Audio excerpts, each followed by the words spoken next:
భారత ఉపఖండ చరిత్రను దాని భౌగోళిక స్వరూపమే ఎలా మలచింది? అసలు ఈ కథేంటో చూద్దాం. ఈ పాతమాటల్లో ఓ నిజముంది. భారతదేశ గతాన్ని అర్థం చేసుకోవాలంటే దాని భౌగోళిక స్వరూపాన్ని చూడాలి.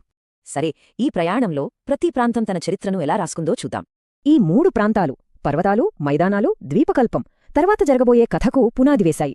మన ప్రయాణం ఉత్తరాన ఉన్న గంభీరమైన హిమాలయాలతో మొదలుపెడదాం. ఈ పర్వతశ్రేణి ఒక పెద్ద గోడలా ఉత్తర భారతదేశాన్ని 2500 కిలోమీటర్లు చుట్టుముట్టి ఉంది.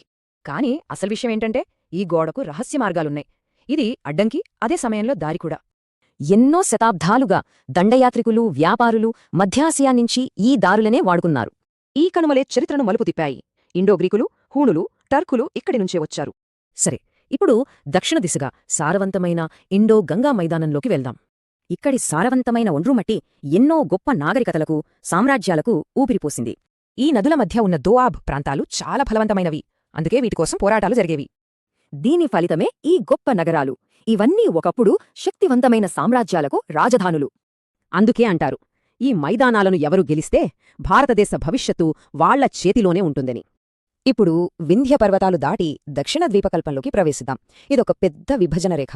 ఉత్తరాది కథంతా భూభాగం చుట్టూ తిరిగితే దక్షిణాది చరిత్ర సముద్రాలతో ముడిపడి ఉంది. ఈ సుదీర్ఘ తీరరేఖ వల్ల సముద్ర వాణిజ్యం పెరిగింది. ఇది రోమ్, జావా, కంబోడియాలను కలిపింది. ఈ నిరంతర వలసలు, ప్రాంతీయ విభజనల వల్ల ఇక్కడ ఎన్నో జాతులు, భాషలు, మతాలు పుట్టుకొచ్చాయి. ఇలా వచ్చిన ప్రతి ఒక్కరూ భారతీయ సంస్కృతిలో భాగమయ్యారు. వాళ్ళని వేరుగా గుర్తించలేనంతగా కలిసిపోయారు. మరి ఇన్ని తేడాలున్నా కూడా శతాబ్దాలుగా ఒక లోతైన ఐక్యతాభావం ఎలా పెరిగింది? భాగస్వామ్య భావనలు, ప్రాకృతం లాంటి ఉమ్మడి భాషలు, ఇతిహాసాలు ఇవన్నీ విభిన్న సంస్కృతులను కలిపాయి. ప్రాంతీయ భిన్నత్వం, జాతీయ గుర్తింపు ఈ రెండిటి సమతుల్యతే ఇప్పటికీ దేశానికి ఒక ముఖ్యమైన బలం. భౌగోళిక పరిస్థితులు, చరిత్ర మధ్య ఉన్న ఈ సంబంధం ఇది ఇంకా కొనసాగుతున్న కథ.